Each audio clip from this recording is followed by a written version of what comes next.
자, 출발하겠습니다. 오늘은 원가, 그 다음에 진중음 함께 살펴보겠습니다.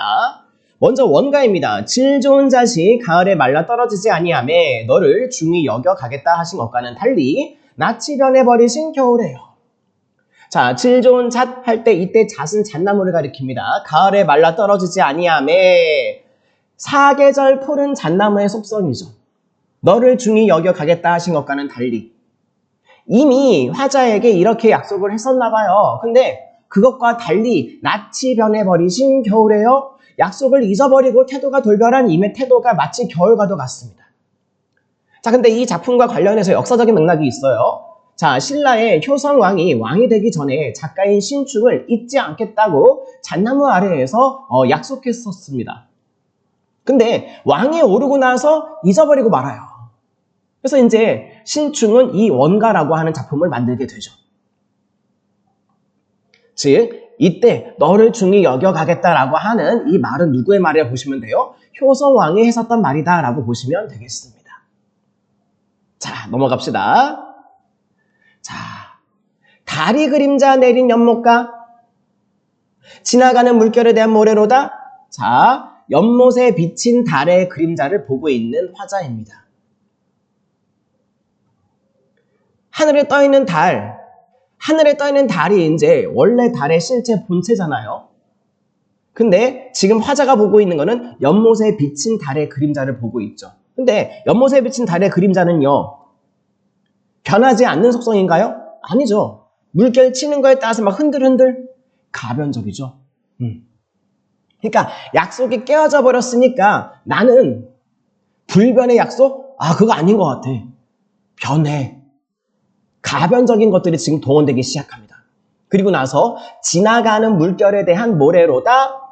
물결 치는 거 따라서 같이 이제 휩쓸리는 모래. 내 처지가 마치 이 모래와 같다라고 얘기하는 거죠. 물론 모습이야 바라보지만 여전히 임을 향한 화자의 마음이 있겠죠. 일편단심의 마음이 있겠죠. 하지만 속상한 마음은 어쩔 수 없겠죠. 세상 모든 것을 여의어버린 처지요. 모든 것이 절망적인 화제의 상황도 알 수 있습니다. 그래요, 맞아요. 지금 현재 보시면은 요 잣나무는 잣나무의 불변의 속성 때문에 동원된 것이기도 하고요. 실제로 이제 신충과 효성왕이 약속을 할 때 효성왕이 이 잣나무 아래에서 신충과 약속을 했었던 과거의 일이 있었습니다. 그런데 지금은요, 현재 화자의 상황은요, 달의 그림자가 연못에 어른거리는, 물결 칠 때마다 이 달의 그림자가 막 왔다리 갔다리 하잖아요. 변하지 않는 약속이 아니구나라고 하는 거죠. 가변의 속성, 즉 달의 그림자가 지금 언급되고 있고요. 자신의 처지는 마치 뭐와 같아요? 물결 따라서 막 휩쓸리는 모래와 같다라고 하잖아요. 네, 절망스러운 상황입니다. 자, 그러면 정리 한번 해볼게요. 주제는요, 약속을 저버린 임을 원망하는 마음이요. 역사적인 맥락을 동원하면요, 작가 신충이라고 본다면요, 신충이 효성왕에게 서운했던 마음이겠죠. 자, 신라시대 작품이기 때문에 향가입니다. 원래는 19채로 추정을 하는데 마지막 두 줄이 소실됐어요. 그래서 지금 현재 8줄만 전하고 있습니다. 자, 절망적인 상황이긴 한데 서운한 마음이 주로 이루고 있는데 서정적이다라고 했다. 선생님, 뭔가 낭만적이고 뭔가 애정이 피어오르고 핑크빛이 돌고 이런 것들만이 서정 아니냐? 그런 것들뿐만이 아니라 인물의 어떤 정서, 감정을 표현하고 있으면은 서정이라고 보죠. 그 다음에 주술적이다라고 하는 거는요, 자, 5번에 있는 배경설화를 보셔야 됩니다. 실제로 이제 너무나도 서운한 나머지 신충이 이 원가를 짓고 이 작품을 잣나무에다가 걸어놓자 잣나무가 마르고 그랬대요. 근데 나중에 효성왕이 다시 신충을 불러요. 그러면 약속이 이루어진 거잖아요. 염원이 이루어지자 잣나무가 다시 살아나는 일이 펼쳐집니다. 그래서 이제 이 사건 때문에 주술적이다라고 이제 얘기를 하는 거예요. 자, 향가 작품이라서 이제 향찰로 기록이 되어 있을 텐데, 지금 현재 우리가 수특에서 보고 있는 이 향찰 해독은 김한진 선생님이 해독하신 버전입니다. 그 다음에 자 5번 잣은 과거의 그 기대를 나타내기 위해서 동원됐고요. 모래는요 지금 현재 화자의 처지를 얘기하기 위해서 동원됐습니다. 지금 아주 대조적으로 표현되고 있다는 거 아시겠죠? 6번은 아까 쭉 얘기했으니까 충분한 것 같습니다. 자, 그러면은 이제 바로 진중음 한번 들어가시죠. 한바다에 가을바람 불어오는 이 밤 홀로 높은 누각에 앉아 하염없이 생각에 잠기네. 어느 날에야 이 나라가 다시 태평해질까? 지금 바로 큰 난리를 겪고 있는 때라네. 한바다에 가을바람이 불어오는 이 밤 화자의 시 공간적인 정보와 분위기를 알려주고 있죠. 바다라고 하는 공간. 가을, 계절이죠. 밤, 그쵸, 시간이죠. 근데 망망대해, 넓은 바다, 근데 가을이에요. 근데 심지어 한낮도 아니고 밤이에요. 쓸쓸한 분위기가 느껴지죠. 그 다음이요. 홀로 높은 누각에 앉아 하염없이 생각에 잠기네. 이때 누각이라고 하는 화자가 이제 처해 있는 구체적인 공간까지 지금 알려주고 있습니다. 근데 그 누각에 앉아서 뭐 하고 있어요? 생각하고 있어요. 그 생각의 내용 그 다음 행에 쭉 나오죠. 어느 날에야 이 나라가 다시 태평해질까? 지금 바로 큰 난리를 겪고 있는 이때인데 그 생각하는 바는 바로 어느 날에야 이 나라가 다시 태평해지느냐. 전쟁이 빨리 끝나고 태평해지기를 바라죠. 우국충정이겠네요. 자, 넘어갑시다. 업적은 많은 사람들이 깎아내리려고 하건만 이름은 오히려 온 세상이 알게 되네. 변방의 근심을 평정할 수 있다면 도연명의 귀거래사 응당 읍풀이. 자, 업적은 많은 사람들이 깎아내리려 하건만이라고 하는 말은요. 화자가 당하고 있는 정치적인 시련이죠. 지금 작가가 이순신이에요. 야, 이순신 뭐 돼? 뭐 이런 식으로, 그죠? 하지만 이름은 오히려 온 세상이 알게 되네. 이러한 정치적인 시련과 모함에도 불구하고 온 세상이 알게 되었습니다. 그리고 마지막이요. 변방의 근심을 평정할 수만 있다면 도연명의 귀거래사 응당 읍풀이. 변방의 근심이 뭔데요? 지금 현재 전쟁 상황이잖아요. 전쟁으로 인한 근심. 그리고 도연명, 중국 도연명의 귀거래사를 지금 이제 가져와서 얘기하고 있어요. 귀거래사. 관직을 버리고 고향으로 돌아갈 때 지은 그 시. 아마 이순신도 나도 이제 전쟁 끝나면은 이렇게 고향으로 그냥 돌아갈 거야 그 얘기죠. 앞에 보시면요. 사람들이 막 이렇게 저렇게 막 얘기하잖아요. 이 작가 화자의 마음이랑 상관없이 한쪽에서는 이 화자가 세웠던 그 공적들, 업적들을 막 깎아내리고 있고요. 한쪽에서는 막 잘한다 하면서 막 이제 그쵸, 명성이 막 드높아지고 있는 상황이고. 근데 지금 화자가 원하는 것은 자기가 당하고 있는 이 모함, 그 억울함을 푸는 것도 중요하지도 않고요. 또 나의 명성에 막 자부심을 느낀다거나 그것도 아니에요. 나는 전쟁만 끝나면은 그냥 고향으로 갈 거예요. 그쵸? 자, 제가 이제 그림이 있는데 보시면서 같이 이제 최종적으로 한번 이해해 볼게요. 이 상황이에요. 자, 바다를 앞에 두고요. 지금 가을입니다. 가을 밤에 지금 이 누각에 앉아있는 화자가 이렇게 떠올리고 있는 거죠. 야, 전쟁만 끝나면은 나는 고향 가고 싶어.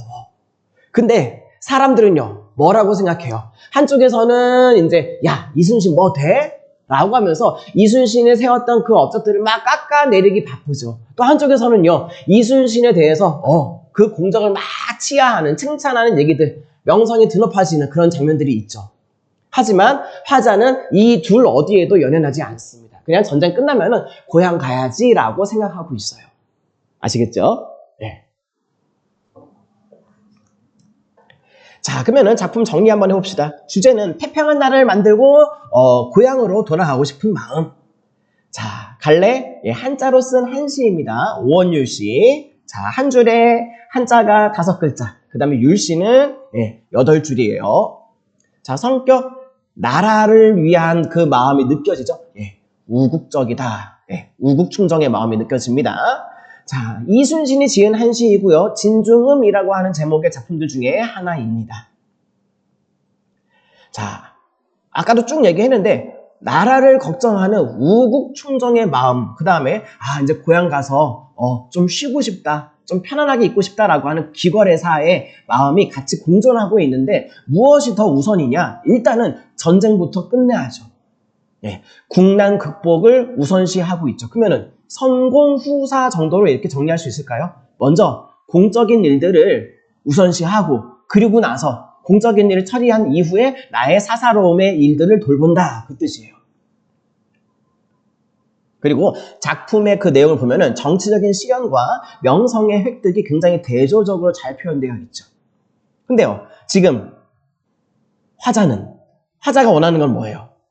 정치적인 실현에 대해서 막 억울함을 풀겠다 그런 것도 아니고 명성의 획득에 대해서 굉장히 막 자랑스러워하는 것도 아니잖아요. 일단 내가 원하는 거는 전쟁 끝내는 거, 국난의 극복, 그리고 나서 이제 전쟁이 끝나면 고향 돌아가는 거예요. 그쵸? 관심사가 다릅니다. 자, 이렇게 보시면 되겠습니다. 자, 그러면은 작품은 정리 쭉 한 것 같고요. 문제를 같이 한번 보셨으면 좋겠는데요. 자, 보시죠. 자, 1번 문제. 자, 1번 문제 보니까 보기와 관련해서 가를 지은 시인의 표현 의도를 설명한 것으로 적절하지 않은 것. 자, 보시죠. 신충의 원가. 자, 신라 34대 효성왕 원년에 신충이 지은 향가이다. 가와 관련해서 다음과 같은 이야기가 전해진다. 효성왕이 왕이 되기 전에 신충과 더불어서 궁정 잣나무 아래에서 바둑을 두다가 신충에게 훗날 내가 만일 그대를 잇는다면 잣나무가 증인이 될 것이다 라고 장담을 했다. 하지만 왕위에 오른 효성왕은 공신들에게 상을 내릴 때 신충을 잊어버렸다. 신충이 이 노래를 지어서 잣나무에 붙였더니 나무가 갑자기 말라버렸고 이 사실을 들은 왕이 신충을 등용하였더니 잣나무가 다시 소생했다고 한다. 그쵸? 효성왕과 신충의 스토리였습니다. 우리가 쭉 살펴봤던 내용 그대로예요. 자, 근데 이제 문제 보시면은 적절하지 않은 선지 찾기인데요. 자, 1번부터 한번 볼게요. 질 좋은 잣을 언급하면서 잣나무가 증인이 될 것이라고 하는 왕의 말을 떠올리게 하고 있다? 그렇죠. 1번 선지는 맞는 설명이고요. 자, 2번 선지, 너를 중히 여겨가겠다라고 하는 말을 직접 인용해서 자신을 잊지 않겠다고 했던 그 왕의 다짐을 환기하고 있다. 임금님, 저한테 이런 약속했잖아요. 라고 이렇게, 그죠? 맞죠. 그 다음에 선제 3번, 낯이 변해버리신 겨울과 같이 변화된 분위기를 드러내어서 자신에 대한 왕의 태도가 달라졌음을 밝히고 있다. 분명히 우리 왕이 예전에 나한테 철석같이 장담을 했는데 변했어. 맞아요. 그 다음에 선지 4번, 달이 그림자 내린 연못이라고 하는 그 시간적 공간적 배경을 활용을 해서 왕에게 버려진 자신의 처지를 제시하고 있다. 그쵸? 5번 선지요. 지나가는 물결에 자신을 모래에 왕을 빗대어서 이 모래가 왕을 가리키나요? 이게 왕을 가리키는 게 아니죠. 물결 때문에 막 휩쓸려가는 그 모래는 누구야? 나지 나. 화자. 이게 틀렸네요. 정답은 5번. 자, 2번 문제 내려갑시다. 자, 나 작품 진중음에 대한 설명으로 적절하지 않은 거. 자, 틀린 거 고르는 겁니다. 자, 보기 1번부터 보시죠. 자, 한바다, 가을바람, 이 밤은 각각 공간적인 배경, 계절적인 배경, 시간적인 배경을 드러내어서 작품 전체의 분위기를 형성하고 있다. 그렇죠. 바다, 공간이죠. 가을, 계절이죠. 그 다음에 밤, 시간이죠. 맞죠. 그 다음에 선지 2번, 홀로 높은 누각에 앉아서 하염없이 생각에 잠긴 애는 시적인 정황을 묘사해서 화자의 외로움과 고뇌를 표현하고 있다. 그쵸? 2번도 맞죠. 그 다음에 3번 선지, 어느 날에야 이 나라가 다시 태평해질까라고 하는 질문의 형식을 활용을 해서 많은 사람들의 의도를 의심하는 심리? 화자가 지금 의심하고 있나요? 의심 아닌데? 3번이 틀렸네요. 정답은 3번. 자, 4번, 5번 선지도 한번 확인합시다. 4번, 변방의 근심을 평정할 수만 있다면 먼저 해결해야 하는 조건을 제시하여서 자신보다 국가를 우선시하는 충성심을 부각하고 있군. 그쵸. 이거 뭐라고 해요? 선공후사.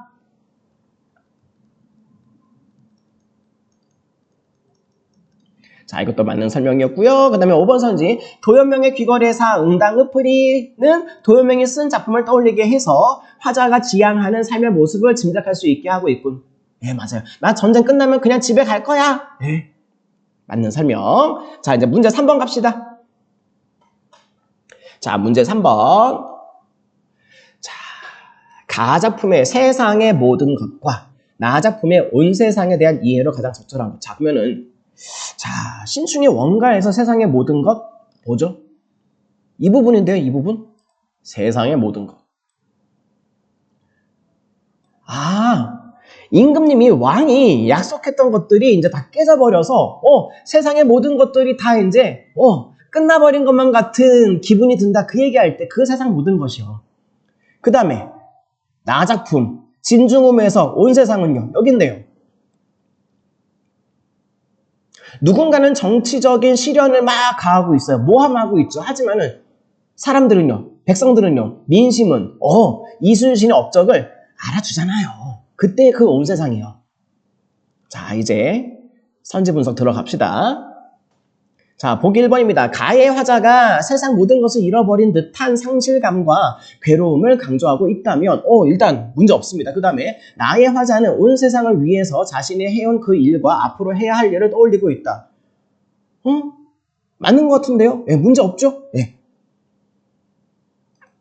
1번 맞는 것 같아요. 1번은 맞는 거 찾는 거니까 일단은 유력한 정답. 그 다음에 2번 선지. 가의 화자가 세상 모든 것과 소통할 기회를 잃어버린 안타까움을 토로하고 있다면 나는 세상의 모든 것과 소통해야지 라고 하는 그런 장면이었었나요? 작품의 맥락이 나는 세상의 모든 것들과 소통, 이런 얘기는 아니었죠. 그 다음에 나의 화자는 온 세상에 자신의 이름이 널리 알려진 것에 대한 자부심? 자부심 아니었죠. 네, 선지 2번 아니고, 그 다음에 선지 3번. 가의 세상 모든 것이 인과 함께할 수 없게 된 화자가 잃어버린 것 전부를 뜻한다면, 자, 세상의 모든 것이 인과 함께할 수 없게 된 화자가 인과 함께할 수 없게 된 화자인 것은 맞죠. 밑줄 친 이 부분은 맞아요. 근데 잃어버린 것 전부? 이 사람이 인생의 모든 잃어버린 것 전부? 전부라고 하는 말은 또 과하죠. 조금 의문을 표할만 합니다. 그 다음에 또 나의 온 세상은 남들이 도달할 수 없는 업적을 이루는 화자가 얻게 된 것 전부?